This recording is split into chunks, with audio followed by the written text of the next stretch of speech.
Olá, pessoal. Vai começar a segunda edição do Novo Cast, o novo podcast do Novo Juiz de Fora. Olha quem é nosso convidado. Matheus Simões, o vice-governador de Minas. Promessa de conversa inspiradora. Começamos logo depois da vinheta.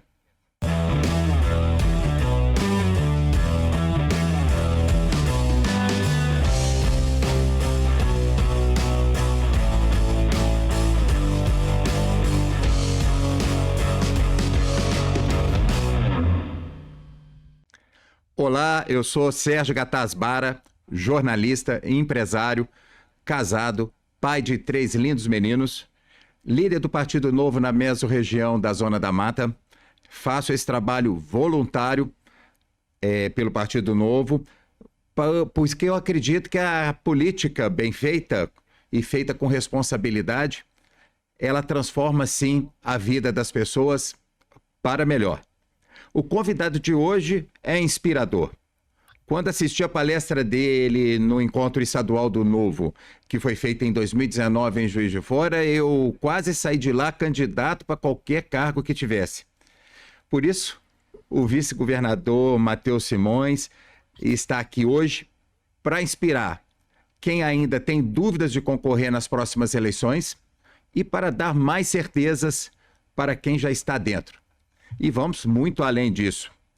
Advogado, professor, consultor, vereador, comandou a transição do governo anterior para o Zema em 2018, foi secretário-geral do mandato passado do Romeu, vice-governador, e o que virá depois, quem sabe a gente já conversa aqui também.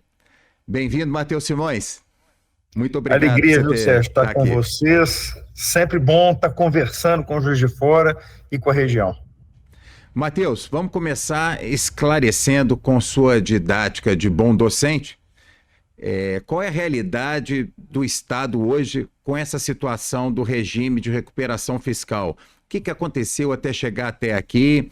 Vamos aproveitar para dar uma explicação definitiva e esclarecer com a transparência que caracteriza as suas falas, né? Essa situação. O que você tem que dizer sobre isso? Para deixar tudo muito claro para quem está ouvindo a gente. Eu acho assim, os mineiros já sabem, no geral, como era a situação financeira do Estado de Minas quando o governador Romeu Zema assumiu em 2019. Nós temos um Estado que foi muito endividado ao longo dos anos e recebemos esse Estado praticamente quebrado há 5 anos atrás. Desde então, a gente tem trabalhado para pôr conta em dia. É um trabalho chato, porque é óbvio que a gente queria estar... O governador fala sempre isso, né? Gastar dinheiro é sempre muito mais festivo do que economizar dinheiro para pagar as contas. Mas as contas têm de ser pagas. Então, passamos os 2 primeiros anos para conseguir pagar os nossos fornecedores e pôr os salários em dia. Depois, retomamos os investimentos em infraestrutura, os nossos hospitais regionais, as rodovias precisavam ser reformadas, e agora nós temos de enfrentar a realidade do nosso credor, que é a União. A gente deve, Sérgio, 160 bilhões de reais para a União. Só para quem está nos acompanhando, quem está nos vendo poder fazer uma conta, nosso orçamento geral é de 140 bilhões de reais para o ano. É como uma pessoa que ganha R$2.000 por mês, portanto ganha R$24 mil por ano, está devendo alguma coisa próxima de R$30 mil. Então, ela não é uma conta que ela consegue pagar ao longo do ano, nem ao longo de 2 anos, nem ao longo de 5 anos, porque senão ela não come, ela não faz mais nada. Nós temos que pagar todas as despesas de saúde, educação, segurança, infraestrutura e ainda temos de arranjar esse espaço para pagar a dívida. Quem decide como é que nós podemos ou não fazer o pagamento da dívida, obviamente, é o credor, é a União. É o governo federal que decide se ele quer negociar com a gente ou não. E existe uma lei que foi criada há alguns anos atrás para o Rio de Janeiro, que estava numa situação muito difícil, que é a chamada Lei de Regime de Recuperação Fiscal. E nós estamos há 5 anos tentando cumprir os requisitos para poder aderir ao chamado Regime de Recuperação Fiscal, o famoso RRF. Sim. E o que aconteceu é que no final do ano de 2022, o ano da eleição, Nós estávamos prontos para aderir e fomos boicotados no final do ano pelo então presidente da Assembleia Legislativa lá atrás. Passamos o ano de 23 reconstruindo esse cenário para que a gente pudesse, então, aderir. Chegou no finalzinho do ano, nós estamos de novo prontos para aderir, pronto para votar na Assembleia em novembro, e aí o senador Pacheco, presidente do Senado, resolveu apresentar uma proposta alternativa, que é muito bem-vinda, não estou reclamando da ideia do Pacheco, não. Mas aí nós paramos de novo o processo de adesão à RRF. O que é o regime de recuperação fiscal, então? Ele é um reparcelamento. Muita gente fala, mas ele não vai resolver o problema da dívida. Não, ele vai reparcelar a dívida, gente. Porque Sim. Hoje eu tenho que pagar por ano 15 bilhões de reais de parcela. Isso não cabe no orçamento do Estado. Eu preciso de uma parcela menor, sob pena de eu não conseguir pagar. Então a gente estava negociando uma parcela de 5 bilhões de reais. Isso estica a dívida ao longo do tempo, eu sei disso, nós todos sabemos, mas dá fôlego para o Estado poder construir o que precisa ser construído e pagar suas dívidas ao longo do tempo. A proposta que acabou aparecendo do senador Rodrigo Pacheco e que interrompeu, portanto, a nossa adesão ao regime de recuperação fiscal é da gente entregar algumas coisas ao governo federal em pagamento parcial da nossa dívida. E quais coisas são essas? Ele sugeriu a entrega das estatais, mas o governo federal ainda não disse que aceita. Ele sugeriu a entrega da CEMIG, da Copasa, da Codemig, que são empresas que nós gostaríamos de privatizar, porque elas prestam um serviço público que não é da qualidade que o mineiro precisa, porque são estatais, são lentas. Então ele sugeriu que a gente entregasse isso e que recebesse um abatimento na dívida e mais um bônus por estar entregando esses bens. O bônus talvez seja mais importante do que o abatimento. E o governo federal nos pediu alguns meses para analisar a proposta. Então estamos nós de novo, Sérgio, depois de 5 anos pelejando para aderir ao regime de recuperação fiscal em compasso de espera. Esperando agora o ministro Haddad, que pediu até o final de março para dizer se aceita ou não a ideia do Pacheco. Se ele aceitar a ideia do senador, aí nós vamos começar uma nova rodada de negociação. Então vamos ver, estamos prontos para reparcelar a dívida de Minas. Isso não está interferindo em nada no dia a dia das pessoas pela justiça. Nós já estamos no RRF, é importante. As pessoas às vezes falam assim, se Minas entrar no RRF, servidor não vai ter reajuste, as pessoas não vão ter progressão nas suas carreiras. Não é verdade, nós já estamos no RRF por decisão judicial há mais de um ano. E os servidores continuam tendo progressão. Esse ano vai ter reajuste previsto inflacionário para os servidores, tem concurso acontecendo de polícia, de professor, de médico. Então, isso não interfere no funcionamento do Estado, não. Nós vamos continuar nesse regime com base em ordem judicial até que venha a adesão do Haddad. Agora, sempre me pergunta, você acha que é bom estar no regime? Eu falei, gente, regime nunca é bom. Nem o que a gente faz em casa para emagrecer, nem isso que a gente tem que fazer com as contas do Estado, mas a necessidade, né? Mas, Matheus, só para esclarecer também, quando as pessoas falam, mas aumentou a dívida de Minas, dá uma explicada sobre isso. Isso é um negócio curioso, eu ouço isso de vez em quando, sempre da boca dos irresponsáveis, né? Mas se você ouve de vez em quando, eu estou ouvindo isso sempre. Nós não pegamos nenhum centavo de empréstimo ao longo do governo Zema. E não é porque a gente não quisesse, não, talvez até tivesse sido útil para alguns investimentos. É porque ninguém empresta dinheiro para Minas Gerais. Minas Gerais não tem score de crédito, nós somos proibidos de pegar dinheiro emprestado. Então, o governo Zema não endividou Minas Gerais em absolutamente nada. O que acontece é que, como eu disse, nós ficamos 5 anos priorizando o pagamento de salário, fornecedores e os débitos com os municípios. E a dívida ficou suspensa nesse período. Como ela ficou suspensa, as parcelas que não foram pagas foram se somando ao saldo devedor. Então, óbvio, a dívida aumenta um pouco nesse período. Mas não é porque houve endividamento adicional, é por conta da condição em que a gente recebeu as contas do Estado. Agora, é curioso que normalmente quem fala que a dívida aumentou é exatamente o pessoal que arrombou as contas públicas lá no governo Pimentel, né? É engraçado. Me acusem os seus adversários daquilo que você mesmo faz, né? É a tática, normalmente, quem não tem caráter. Agora, aproveitando essa questão, Matheus, rapidinho aí, como é que foi fazer a transição em 2018? O Estado estava bem tratado, estava organizado? Sabe que coisa, ou seja, é muito interessante, porque eu cheguei aqui para começar a transição e eles não entregaram para a gente os saldos das contas públicas até o primeiro dia do governo Zema. Nós passamos 90 dias em transição sem que eles tivessem a dignidade de entregar para a gente o saldo das contas públicas. Negaram para a gente o acesso a todas as informações financeiras do Estado. Então, no fundo, nós só descobrimos como é que o Estado estava quando o governo começou e a transição acabou. O que é uma falta de respeito com o mineiro, né? Para você ter ideia, nós descobrimos que o governo Pimentel não ia pagar o 13º junto com os servidores quando o ano acabou e eles não pagaram o 13º, porque eles falaram que iam pagar e acabaram não pagando. Pegamos o Estado da seguinte situação: dívida vencida no ano de 2018 e não paga, quase 18 bilhões de reais. Dívidas vencidas em anos anteriores e não pagas, mais 12 bilhões de reais. Salários em atraso, 3,5 bilhões de reais. 13º não pago, 3,5 bilhões de reais.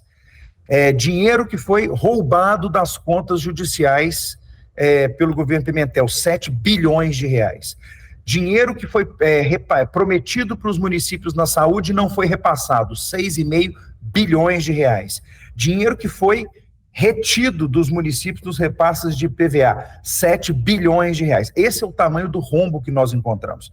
Então, nós estamos falando de um rombo que chegava próximo de 55 bilhões de reais em dívidas deixadas pelo governo Pimentel. Então, o Estado estava em estado de calamidade absoluta. E é por isso que gastou 2 anos e meio para o governo Zema colocar isso em ordem antes de poder começar a fazer investimento em estrada, em infraestrutura. É por isso também que a gente tem muita preocupação, tivemos no ano passado, não devolver o governo para eles, mas também de criando uma estrutura que não permita que façam isso de novo, né, Sérgio? Porque a alternância de governo é uma coisa comum, acontece. Agora, não é possível acreditar que um governo possa se instalar no poder e literalmente limpar o caixa para não fazer nada, porque também falar assim, não, mas foi um governo de grandes realizações, fizeram nada, né? Não realizaram uma única obra relevante pelo Estado, e sumiram com o dinheiro, né? Então gastando com a companheirada. É assustador, Matheus. Eu queria voltar no RRF. Não te preocupa essa questão de, na negociação, CEMIG, Copasa ir para a União? Eu tenho porque virou uma discussão política, você não acha? Eu acho, mas aí as pessoas até estranham, falam, Matheus, por que você fala que você é favorável? Olha, o que eu sou, junto com o governador, gestor do Estado, tá certo? Então eu tenho que me preocupar com a situação do Estado. O presidente do Senado está dizendo que ele vai convencer o presidente Lula, por enquanto é só uma proposta, né? Sim. Que para cada real que eu entregar de empresa pública para o governo federal vai me dar 50 centavos de bônus adicional. Então vamos pegar o caso da CEMIG. A CEMIG vale, antes desse anúncio, porque é óbvio que só vale para a gente o valor de antes do anúncio, porque depois do anúncio ela caiu 20% na Bolsa. Pois é. Até uma informação importante, a gente administra tão bem as empresas públicas que a CEMIG e a Copasa valem hoje mais de 2 vezes o que elas valiam no primeiro dia de governo Zema. Boa informação. Mas, ok, a nossa participação na CEMIG vale a valor lá de Bolsa cerca de 7 bilhões de reais, vamos lá, 6 bilhões de reais no valor pouco antes do anúncio. Nós somos os controladores, então nós também temos que ter o que chama prêmio de controle. Então, alguma coisa perto de 25%. A nossa participação, então, tem que valer próximo de 8 bilhões de reais, a nossa participação na CEMIG. Se a gente for vender a CEMIG ao mercado, talvez a gente chegue perto desse valor, de 8 bilhões de reais. O presidente do Senado está dizendo que ele vai conseguir que o governo federal pague 8 bilhões, mais 50% de bônus. Ou seja, que ele pague 12 bilhões. Você perguntar, Matheus, você acha que o melhor para o povo mineiro é uma CEMIG pública? Não. Não, porque a CEMIG pública é lenta, basta ver que ela hoje é uma empresa bem gerida e ainda assim está faltando luz numa série de propriedades rurais no estado inteiro, que ela não consegue dar velocidade para religação de luz, eu não consigo fazer conexão de novos estabelecimentos, eu tenho problema na expansão da rede trifásica, isso tudo não é porque ela é mal gerida, é porque ela é estatal, então eu prefiro uma CEMIG privada, que tenha velocidade e agilidade para fazer as coisas. Mas se o governo federal me oferecer 12 bilhões para uma empresa que vale 8, eu, como gestor público, não posso recusar, tá certo, Sérgio? Então, assim, Matheus, você gosta do conceito da estatização da CEMIG? Não. Mas eu Matheus, não para mim é posso tão assustador isso, mas eu te entendo, eu entendo sua mas eu não posição. posso, como vice-governador, falar que eu recuso o pagamento de 12 bilhões para ir procurar um de 8. Acho que para o mineiro, no longo prazo, é uma má ideia, porque uma empresa privada, ela vai ter agilidade que a CEMIG não tem. Mas também, eu não quero sofrer com isso com antecedência, Sérgio, porque eu preciso ver o que o governo federal vai oferecer, né? Exato, não vão... Mas eu tô conversando com você mais a questão conceitual mesmo, exatamente sobre o que é bom para o mineiro. Para o governo, eu até entendo, porque o seu raciocínio é ótimo. Vai estar pagando 12 bilhões no que vale 8, opa, bom negócio. Mas para o mineiro, eu te falo que... Você sabe disso também. Mas não é um bom negócio para o governo federal, na minha opinião. Mas também essa análise não é minha. O governo federal vai estar pagando 50% de ágio numa empresa... O governo federal está preocupado com... Que eles acabaram de vender outra, né? Assim, acabar de vender a Eletrobras, vão comprar a CEMIG. Mas eles não venderiam a Eletrobras nunca. Vamos olhar isso de perto. Que Deus ilumine aí você, o Romeu e o caminho nosso, porque a CEMIG está na mão do governo federal, você sabe o que eles fizeram com a companheirada aí ao longo do tempo do Pimentel. Bom, mas vamos lá. O que você faria diferente hoje do que você fez no início do governo Zema, lá em 2019? O que você aprendeu e que você não faria? Nós aprendemos...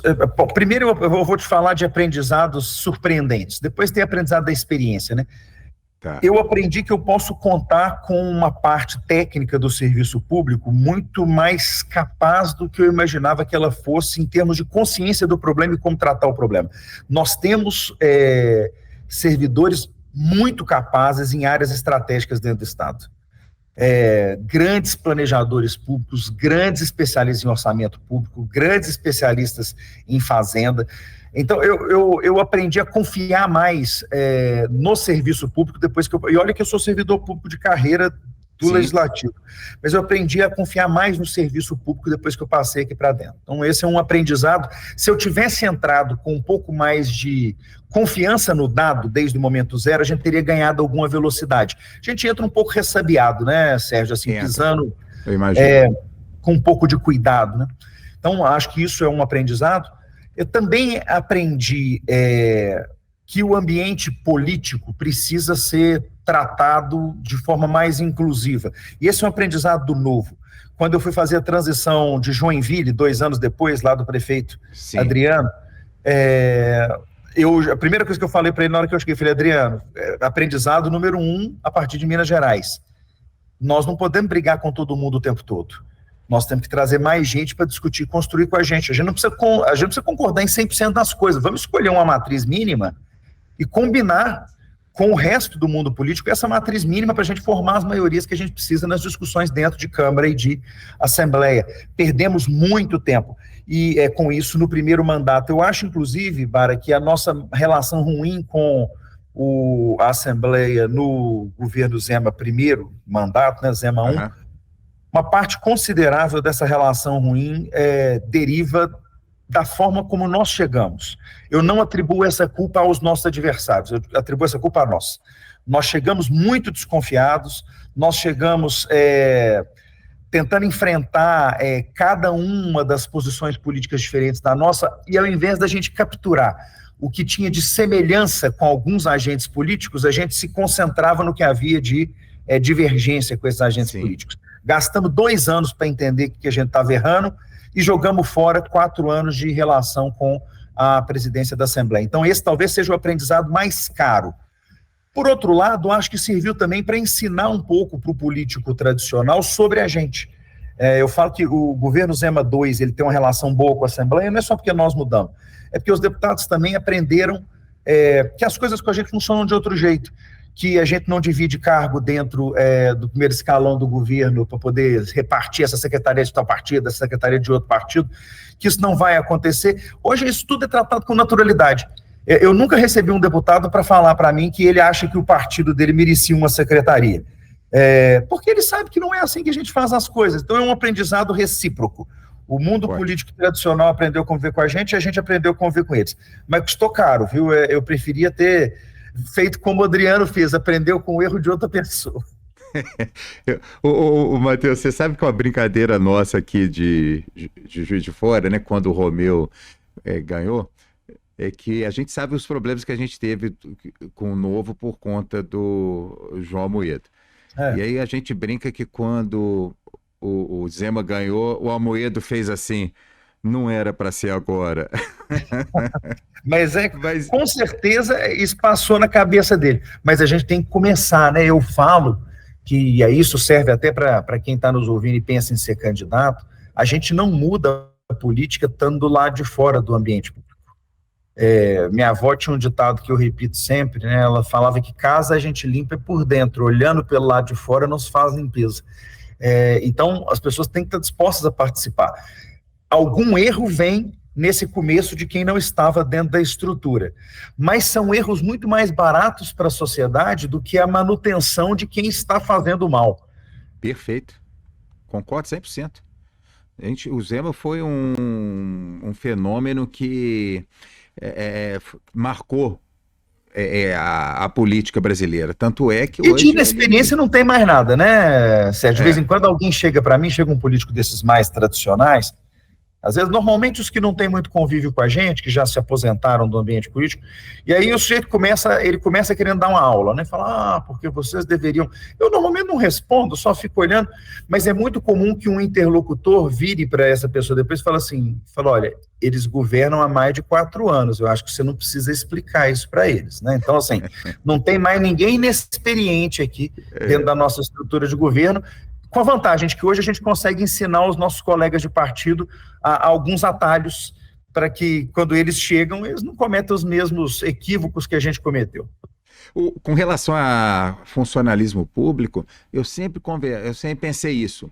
As pessoas são extremamente capazes e acabam não tendo oportunidade por conta da politicagem que o Adriano até falou na entrevista anterior, né? Quando a gente, no primeiro episódio. Ele valorizou e oportunizou, né, para os funcionários públicos lá de Joinville, e eles estão dando um show lá. E você está testemunhando isso agora. A gente estuda, sonha. Você consegue construir a partir disso, né, Sérgio? Olha só. O nosso planejamento é conduzido por uma servidora formada no Estado, que é a Luísa Barreto, que inclusive é pré-candidata nossa à Prefeitura de Belo Horizonte. A nossa Secretaria de Agricultura e Pecuária é conduzida por um servidor de carreira do IMA, o secretário Tales está fazendo um trabalho fora de série. A nossa Secretaria de Saúde é conduzida por um servidor de carreira da FEMIG, o Dr. Fábio Baquerete. As pessoas certas estão aí, é uma questão de você abrir para elas oportunidades delas colaborar. A Beth Jucá também é servidora de carreira. Também, Beth. Na verdade, nós temos vários aqui no governo, assim, o Greco é promotor, está na frente da segurança, é promotor público, carreira pública a vida inteira. Tem gente boa para a gente trazer. Eu tenho o maior orgulho dos nossos comandantes, da nossa chefia de polícia. Então, assim, você vê que é uma questão de você dar oportunidade para gente boa florescer. E eu vejo uma coisa interessante, muita gente que estava desanimada com o serviço público se animando na gestão Zema por essa oportunidade, pela pessoa ver que ela vai conseguir fazer diferença. Eu testemunho, eu tinha um conceito prévio de funcionalismo público e que muitas vezes é disseminado e muitas vezes com razão, porque tem aquela má vontade e tal, mas e o que ele dá de motivação, né? O que ele tem de motivação? Então é bom a gente esclarecer isso. O quanto o Novo valoriza tem que melhorar o demais. Serviço público. Tem, sem dúvida. Mas a melhor pessoa para ajudar a gente a mudar isso é o servidor público, porque ele é que está do lado de dentro. Não dá para mudar o serviço público sem o servidor. Eu falo já para gente, vamos o seguinte, identificar os bons servidores, colocá-los na liderança para eles transformarem o resto, porque de outra forma a gente não avança. E o Novo se provou um grande aliado do servidor público, porque é o que a gente tem e com certeza a gente pegando o que tem de melhor, o exemplo arrasta. Ou seja, isso aqui é interessante você falar isso, De vez em quando eu ouço alguém do PT falar assim, então a única coisa que vocês fizeram de importante no primeiro governo foi pôr as contas em dia, pagar salário. Eu falo, é engraçado, né? O Partido dos Trabalhadores é que devia ficar preocupado em pagar salário, mas fomos nós que pusemos o salário de todo mundo em dia, né? É isso, né? Os servidores falam isso muito para o governador, especialmente as professoras quando encontram com ele. Eu acho isso bonito elas falarem, primeiro, porque olha que coisa interessante. Foi o governo Zema que voltou a pagar as professoras em dia, foi o primeiro a dar reajuste do piso a elas todas as vezes que o piso foi alterado, já estamos na terceira vez. Ele pagou as férias-prêmios atrasadas, incorporou os abonos das professoras, deu 30 mil bolsas para fazer mestrado, doutorado ou especialização paga pelo governo do estado. E aí as professoras reconhecem isso de uma forma muito bonita com o governador. E aí eu acho engraçado ver o PT criticando, falar, então a única coisa que vocês fizeram, não, nós fizemos muito mais do que isso, mas estranho eles não darem valor para a gente colocar salário em dia, né? Porque em tese eles não são o Partido dos Trabalhadores. E eles não, nem fizeram isso e ainda colocaram 200 e tantas mil pessoas no Serasa. Nossa, para não falar disso, naquela conta inicial que eu te falei dos débitos, eu esqueci dos 700 milhões de reais que eles ficaram devendo, levando o nome de 200 mil servidores para o Serasa, porque eles pegaram o dinheiro. Isso é uma coisa que eu sempre repito, que as pessoas têm que lembrar disso, né? Eles pegaram o dinheiro do consignado, não pagaram os bancos, e o nome de 200 mil servidores foi para o Serasa. E ninguém fala nisso, né? Nós temos que lembrar muito isso. Isso é quase um mantra, porque esse foi um assalto, é um crime. Não é crime, Matheus, tecnicamente, meu advogado? É crime, né? Mas estranhamente no Brasil, os crimes praticados por agentes políticos do establishment não costumam ter consequência, não. Porque eu não consigo entender. Experimenta um empresário fazer isso, tá certo? Porque isso é uma apropriação indébita. Eu conheço vários processos judiciais corretíssimos contra empresários por conta de apropriação indébita contra os seus funcionários, seja de verbas de consignado de banco, seja de verbas previdenciárias. O governador Pimentel fez isso com 250 mil servidores públicos e não respondeu a um processo criminal. Perfeito. Aqui, vamos mudar de assunto? Vamos lá. Falar de coisa boa. Tem coisa boa aí pra gente falar, não? Depois. Posso falar te dar uma provocada aqui? Vai lá. Não, tá bom. Então vou falar uma coisa boa antes. Eleições 2024, por que é bom ser candidato pelo Novo e por que é bom votar em quem é do Novo? Você sabe que eu fico muito feliz de ver quanta gente está procurando o Novo nesses últimos anos, querendo se juntar ao Novo como candidato. A gente não vai cometer esse ano o erro que a antiga direção nacional do partido nos fez cometer na última eleição municipal. Nem me lembra. Mas isso é coisa do passado, também é curso de aprendizagem. Aprendemos que não pode ser desse jeito. E aí você pensa, nós estamos partindo já hoje em Minas, nós temos 2 prefeitos, né? Prefeito Falcão e prefeito Gleidson, Divinópolis e Patos de Minas. É bom que são cidades de bom porte, não são cidades, para falar assim, é cidadezinha pequena, não, são boas cidades importantes do estado, bem geridas, mas além deles, estamos assistindo uma série de prefeitos que estão vindo à reeleição buscando o partido, e os que são alinhados estão chegando, vice-prefeitos que já têm mandato, vereadores que já têm mandato. Por que eu estou falando dos que têm mandato? Porque eu acho que isso é uma prova da atratividade. Por que ser candidato pelo Novo? Falou, pelo mesmo motivo que todas essas pessoas estão buscando o partido. Aqui, nós não temos espaço para corrupção, para alguém falar que seu partido fez negocinho, que te pediu cargo, que pediu beirada dentro do seu governo para poder encostar um companheiro ou cumprir compromisso financeiro com ninguém. É um partido que tem bases boas para orientar os chefes de executivos sobre o que eles têm de fazer. Nós já fizemos, já temos experiência, sabemos como executar a transformação das cidades que estão precisando de uma virada governamental. E no Legislativo, nós temos os melhores vereadores e deputados do Brasil, não sou eu que estou dizendo, é cada uma das bancadas onde tem gente nossa, todos os deputados, todos os vereadores vão dizer, falar, eu voto depois que o pessoal do Novo vota. Eu ouço o que o pessoal do Novo... Até quem discorda da gente prefere debater com a gente os temas, Sérgio, porque a gente trabalha em conjunto e com isso a gente vai multiplicando boas experiências e boas práticas. Então, eu não gosto de falar isso, não, mas assim, vir pelo Novo é um atestado de seriedade política. Não estou dizendo que quem não está no Novo não é sério, não, mas estou dizendo que no Novo a gente tem o orgulho de dizer que só tem gente séria. Quem triscou fora da linha com a gente é posto para fora imediatamente, não tem segunda chance, terceira chance, amizade com ninguém que segure gente aqui dentro. Então, acho que isso é o motivo pelo qual ser candidato pelo Novo é tão bom. E as pessoas buscam o Novo por uma série de motivos, por reconhecerem isso, mas em Minas Gerais não tem como negar, né? As pessoas querem votar em alguém do Novo porque olham para o governador Romeu Zema, olham para o que já foi feito em Minas Gerais, olham para esse governo que está sendo tocado aqui e reconhecem como é que isso pode ser útil em cada uma das nossas cidades, nas câmaras municipais e nas prefeituras.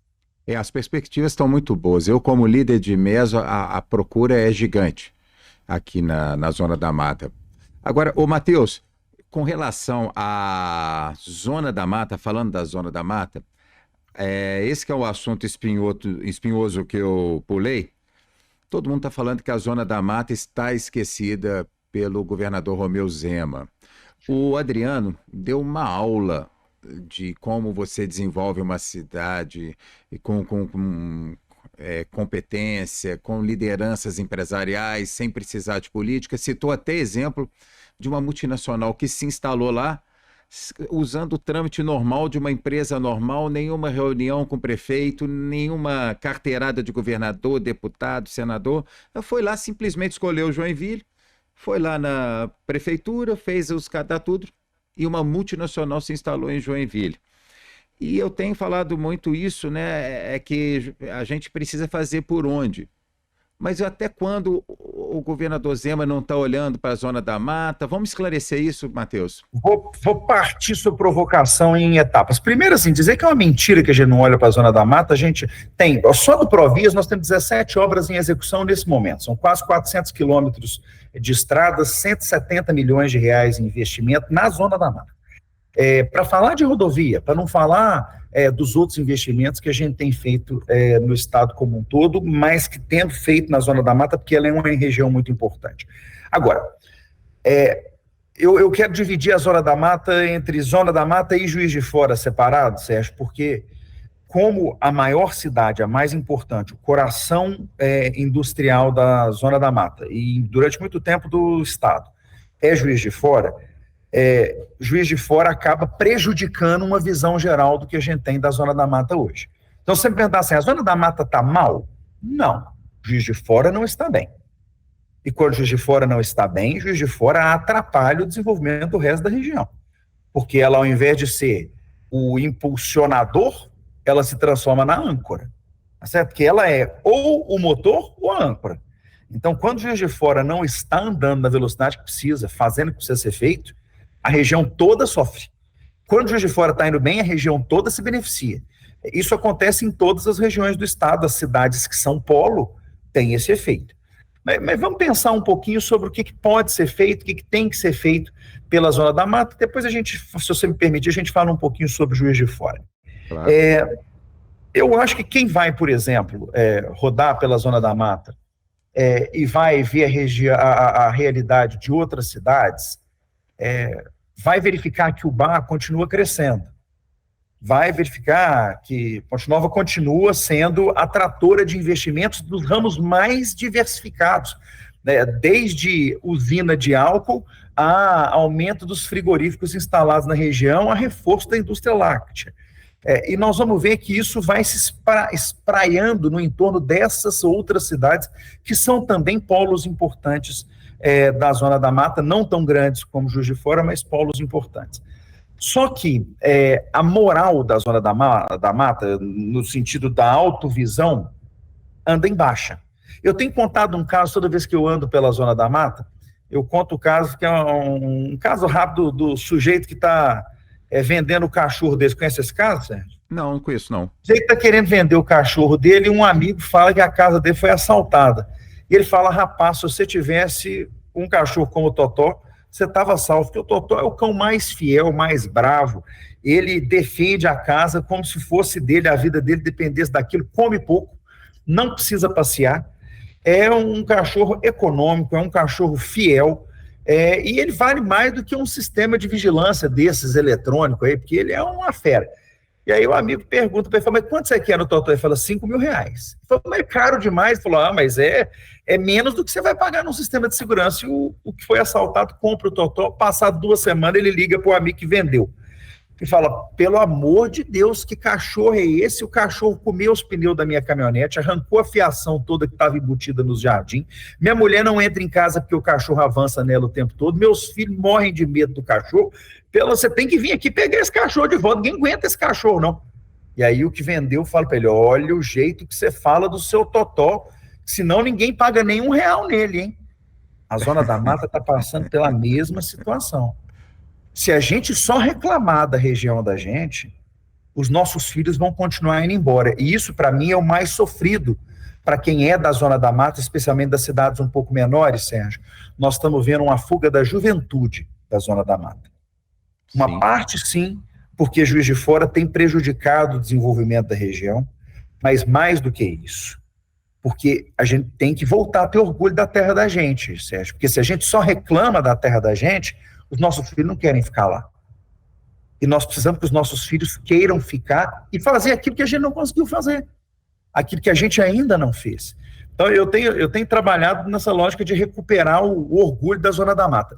Parte desse trabalho teve um capítulo importante há 15 dias atrás, quando nós realizamos uma reunião do Investe Minas, lá em Ponte Nova, com prefeitos da região, chamamos a Associação dos Municípios, para a gente conversar sobre novos vetores de desenvolvimento para a Zona da Mata. O que a Zona da Mata pretende ser para o futuro? E que tipo de gente a gente pode atrair para lá? Em que pese eu achar muito bacana o Adriano conseguir atrair multinacionais sem precisar buscar as empresas, nós temos uma estrutura muito capaz em Minas Gerais de bater na porta das empresas e chamar as empresas para vir para cá, mostrando que a gente tem diferencial. E fizemos essa conversa de forma muito produtiva, com mais de 20 prefeitos da Zona da Mata, há menos de 15 dias atrás, fazendo essa pergunta: qual é a Zona da Mata que a gente quer apresentar para o Brasil? Que tipo de empresa nós queremos trazer para cá e o que nós temos para oferecer para essas empresas? Então, foi uma conversa muito positiva, eu tenho certeza que nós vamos colher muitos bons resultados, como a gente já colhe em Visconde do Rio Branco, com processamento de frutas, como a gente já colhe em Iubá, em Rodeiro e no entorno, com a indústria de móveis, como a gente já colhe em Ponte Nova, com a Porto Alegre, com a usina, com os 2 grandes frigoríficos de suínos. Então, isso tudo é motivo para a gente ter orgulho da Zona da Mata. Eu tenho muito orgulho da Zona da Mata. Agora, Juiz de Fora precisa repensar o seu futuro. Juiz de Fora foi a Manchester brasileira, Manchester, e depois que esse momento passou, ela é o quê? O que Juiz de Fora está se propondo a ser? Juiz de Fora vai virar uma cidade universitária, Sérgio? É isso? Nós vamos ser uma cidade universitária? Claro que a gente tem que repensar o futuro, e o Novo, ele é protagonista desse momento. Eu insisto nisso. Você sabe disso, o que nós estamos passando aqui há décadas, e agora a gente tem que realmente repensar esse futuro. Esse é o nosso desafio. E a gente, isso passa por ter uma prefeitura que pensa a cidade e pensa o futuro, né, Sérgio? É isso. E a cidade hoje, Matheus, você sabe bem como que a gente vai conseguir atrair empresas, mesmo batendo na porta. E eu queria que você explicasse, Matheus, quando uma empresa procura Minas Gerais, como é que vocês encaminham a empresa para escolher onde se instalar?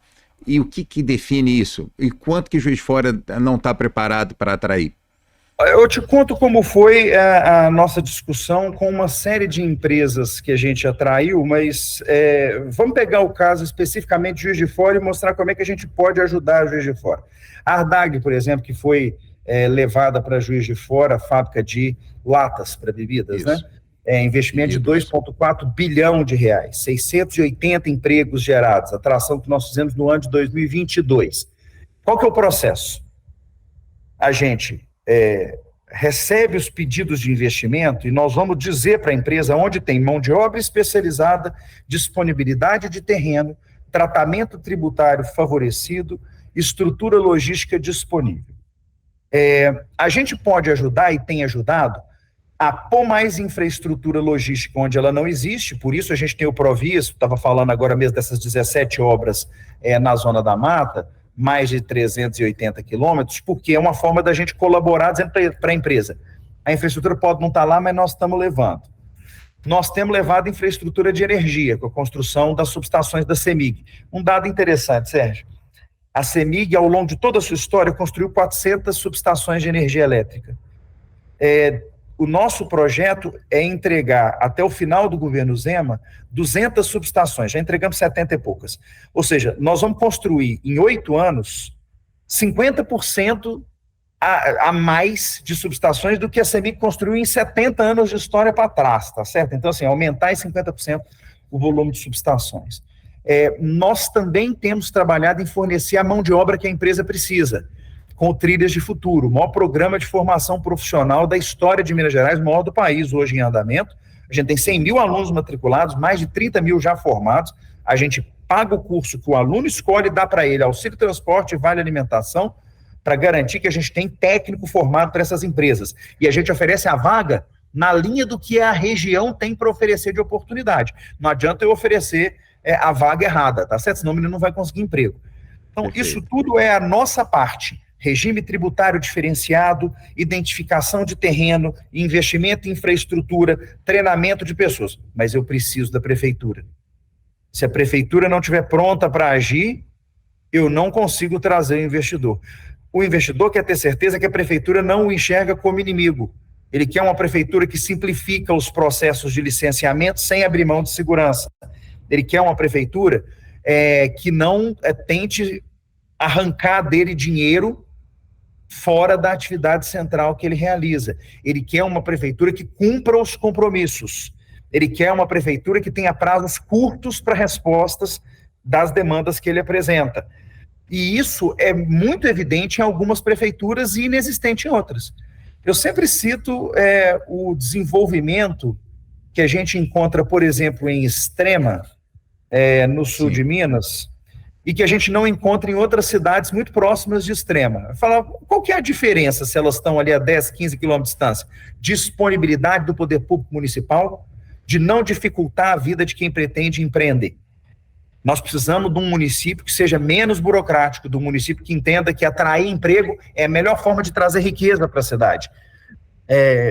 Programa social é importante no momento do desespero, mas acreditar que tem algum programa social melhor do que oferecer emprego digno e salário adequado para as pessoas é ser cretino, é querer manter sob o seu poder as pessoas na dependência da prefeitura. A gente não quer isso, a gente quer o cidadão emancipado. Juiz de Fora tem um potencial enorme, porque a gente tem as universidades que formam uma mão de obra capacitada, a gente tem um mercado consumidor já instalado, nós temos uma logística muito adequada por conta da 040 na porta, a gente espera que os investimentos para ligação de Belo Horizonte cheguem, mas de qualquer forma a rodovia está aí e a parte na direção do Rio é uma parte bem cuidada. Então, as oportunidades estão aí, né, Sérgio? E com uma região rica à disposição de Juiz de Fora para poder caminhar na direção que Juiz de Fora aponte. Mas Juiz de Fora abriu mão dessa posição de indicar qual é o caminho. Juiz de Fora deixou de ser a líder regional por opção, né? Não, isso por opção não. É isso que a gente vai ver no jogo, por opção dos prefeitos. Sim, concordo. Os prefeitos abriram mão de serem os líderes dos outros prefeitos. Eles não chamam para si essa responsabilidade. Quando tem um problema na Zona da Mata hoje, é cada um por si. Quando no passado era o prefeito de Juiz de Fora que ia chamar os outros prefeitos e dizer, vamos junto a Belo Horizonte que nós vamos resolver esse problema. Vamos junto apresentar a demanda. A gente precisa encaminhar para o final. A conversa está excelente, a gente já tem certeza. Eu queria conversar com você sobre sua atuação como vereador, que você eliminou um monte de lei. Vamos ter outras oportunidades, sim. Eu só queria deixar um recado aqui, que o Novo é uma referência, sim. Eu nunca vi um partido tão pequeno, né, Matheus, incomodar tanto um país inteiro, porque é aquilo que você falou, as pessoas ouvem o que o Novo tem a dizer e o Novo só tende a crescer aprendendo com as dores de crescimentos que ele vem sofrendo. Matheus, eu quero te agradecer. Vamos ter outras oportunidades, sim, e vamos terminar para cima falando o porquê que o Novo é o melhor partido, Matheus. Eu vou responder a sua pergunta com uma reflexão sobre um programa nosso. O governador, quando chegou ao governo, colocou um desafio para a gente. A gente precisava ter gente mais bem formada para que a renda média do mineiro melhorasse. Eu não sei se as pessoas sabem, mas nós somos, há 5 anos consecutivos, o estado que mais gera emprego no país, e por isso nós somos o estado com o menor desemprego do Sul e Sudeste. Mas a nossa renda média é baixa, mais baixa que o Rio, mais baixa que São Paulo, porque a nossa mão de obra não é muito qualificada. E o governador falou, nós precisamos qualificar a mão de obra. Na hora que ele colocou o desafio na mesa, sempre aparece um para falar, vamos construir uma escola técnica, vamos comprar equipamento, vamos comprar laboratório. E com um esforço feito pelo Novo, nós chegamos à conclusão que a solução já estava dada, que quem tinha que escolher o curso que ia fazer era o aluno, e que bastava a gente comprar para ele a vaga com uma bolsa do curso que ele queria fazer, que ele ia conseguir o emprego dele. E eu tive uma surpresa recentemente quando eu fui a Patos de Minas e conheci um rapaz que me contou que depois que ele fez o Trilhas de Futuro, ele não só saiu de um salário de R$ 1.500 para um salário de R$ 4.500, como ele teve finalmente condição de alugar uma casa para poder levar a mãe do filho dele para morar com ele. E eu perguntei para ele qual era a maior transformação que o Trilhas tinha feito na vida dele, e a resposta dele foi que na vida dele mudou muita coisa, mas que ele acredita que mudou mais na vida do filho dele, que passaria a morar com o pai por conta do Trilhas de Futuro. Ter a condição de olhar para os problemas de sempre e enxergar soluções que estavam ali, mas não tinham sido ainda enxergadas, é o tipo de transformação que só é possível numa estrutura como o Novo. E é por isso que eu espero que cada uma das pessoas que estão nos ouvindo e nos assistindo se sintam estimuladas a participar do processo eleitoral, a serem candidatas nas suas cidades, a se juntarem ao nosso esforço do Novo de transformação da política em cada uma das cidades. Onde há gente bem intencionada olhando para frente, a mudança chega. E quando a gente não tiver chegado ainda, é porque a informação não veio de lá para cá. É porque você que está nos ouvindo não é ainda vereador na sua cidade. Porque quando a gente tem gente olhando para o problema, a gente tem condição de reagir sobre ele. Então, gente, para quem está incomodado, está na hora de partir da indignação para a ação. Para quem já está dentro da estrutura, conte com a gente para transformar a política, porque fazer as coisas da forma como elas sempre foram feitas não está resultando no que o povo merece. Então, vamos lá, transformar o Brasil, Minas Gerais, começando por cada cidade da Zona da Mata. Maravilha. Quem quiser seguir o Novo JF, no Novo 30JF no Instagram, pode procurar a gente. E Felícia ao Novo também, novo.org.br, ainda dá tempo para você ser candidato. Nós temos Jornada 2024, a última etapa aberta. O Novo tem um processo de seleção fantástico, né, Matheus? Super exigente, ou seja, o eleitor pode ter certeza de que quem é candidato passou por um crivo super rigoroso. E é isso. Matheus, muito obrigado. Muito obrigado a você que está assistindo. Nós temos um país inteiro para mudar e ele começa por nossa cidade, dentro de casa, dentro da nossa consciência. Até a próxima. Tudo de bom para vocês. Acompanhe o Novo em Juiz de Fora, em Minas e no Brasil. Valeu!